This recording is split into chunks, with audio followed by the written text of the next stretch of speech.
इस चैनल में आप सबों का हार्दिक स्वागत है। आज मैं आपको महर्षि वाल्मीकि के बारे में कुछ चर्चा करूंगी। महर्षि वाल्मीकि, जिन्हें आदि कवि भी कहा जाता है, संस्कृत साहित्य के पहला महाकाव्य रामायण रचने का श्रेय इन्हें ही दिया जाता है। इन्होंने रामायण की रचना की संस्कृत भाषा में। इस महाकाव्य में इन्होंने मर्यादा पुरुषोत्तम राम के जीवन के माध्यम से जीवन के सत्य और कर्तव्य से हम सबों को परिचित कराया। वाल्मीकि का बचपन का नाम रत्नाकर था। रत्नाकर अपने जीविकापार्जन के लिए चोरी डकैती दस्यु वृत्ति को अपनाए। दस्यु वृत्ति का मतलब चोरी डकैती मार काट आदि होता है। संयोग बस एक दिन देव ऋषि नारद जी उधर से गुजर रहे थे। उसने नारद जी को ही पकड़ा। नारद जी से बातचीत के बाद नारद जी ने कहा, तुम्हारे इस पाप कार्य में क्या तुम्हारे घर के लोग भागीदार बनेंगे? वह घर पूछने के लिए गया, लेकिन नकारात्मक उत्तर मिलने के बाद दौड़ करके आया, नारद जी के पैर पर आकर के गिर गया। मुझे उद्धार का उपाय बतलाइए।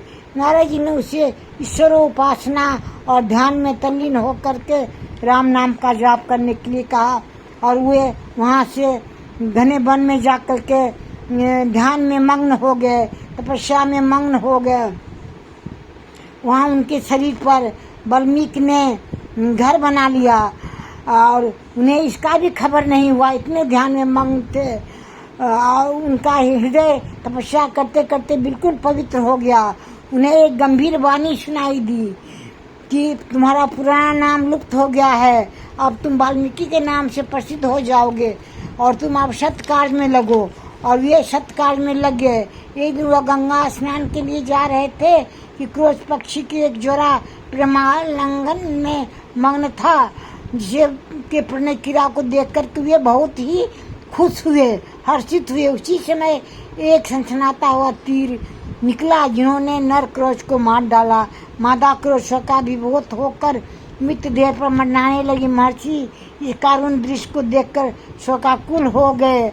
उनके मुंह से निकला, अचानक निकल गया उनके मुंह से, मां निषाद प्रतिष्ठांग तो गमा शाश्वती समा यत्क्रोच मिथुनांग देकम पधी काम मोहितम। उसी समय उन्हें एक वाणी अचानक सुनाई दी, डरो मत, तुम्हारे मुख से यह कविता निकल रही है और तुम लोक कल्याण के लिए काव्यमय भाषा में राम चरित्र का वर्णन करो। इस प्रकार महर्षि ने परम मनोहर महाकाव्य रामायण की रचना की। अगर अच्छा लगा तो प्लीज लाइक कीजिए, सब्सक्राइब कीजिए।